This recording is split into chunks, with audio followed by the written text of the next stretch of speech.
شعرنا بذلك منذ بداية كأس الأمم الإفريقية.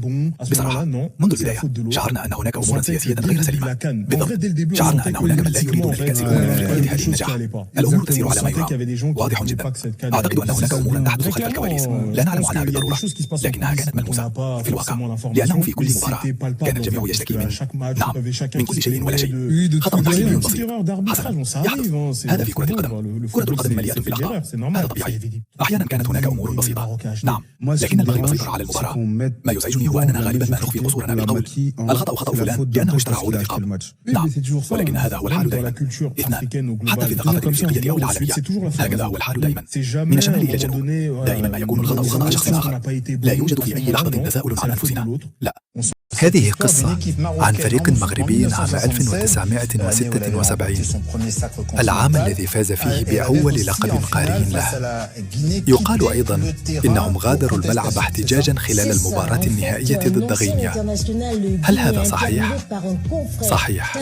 في الواقع أكد لاعب دولي غيني سابق في مقابلة مع زميلتي تانو ديالو عكس ذلك. كان إسماعيل سيلا، كان عمره آنذاك 20 عاماً تقريباً. كان يلعب في مركز الوسط. تواصلنا معه هاتفياً. عندما سمعت بذلك قلت: لا، هذا غير صحيح. لم يكن صحيحاً. لم يغادر المغاربة الملعب بعد هدف سليمان الشريف. لم يغادروا الملعب. واستمررنا في اللعب حتى تعادلوا في الدقيقة 88 أو 89 تقريباً. سارت المباراة بشكل طبيعي. لم يكن هناك أي حادث، لا شيء على الإطلاق.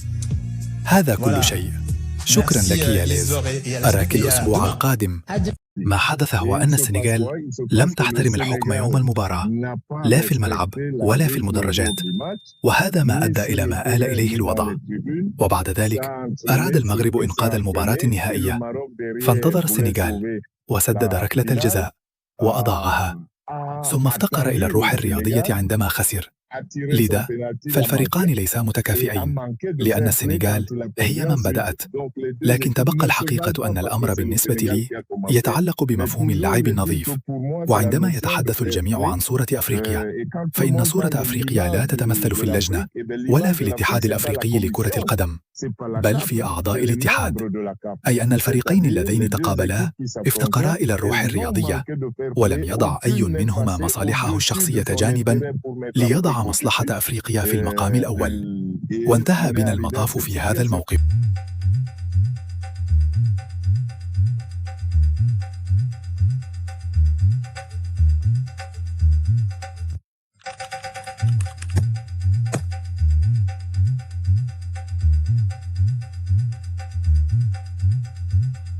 في واحدة من أكثر النهائيات إثارة للجدل في إفريقيا، ظهر كلام خطير قبل المباراة النهائية، وجه متورد خجلا.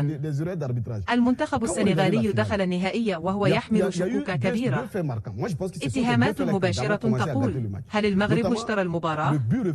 هل تم التأثير على نتائج كأس إفريقيا؟ الواقع يقول شيء واحد: المنتخب المغربي وصل للنهائي بعد أداء قوي، انتصارات مستحقة، ومستوى أبهر الجميع. مغربي من دور المجموعات إلى الأدوار الإقصائية.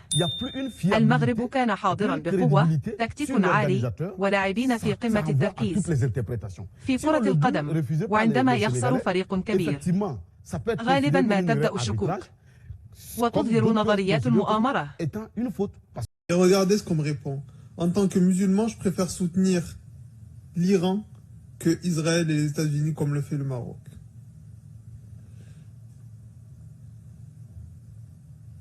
Il n'y a pas d'ambassade d'Israël au Maroc. Vous?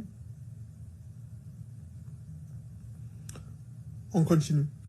Il n'y a pas de joueurs à Israël marocain. Et vous?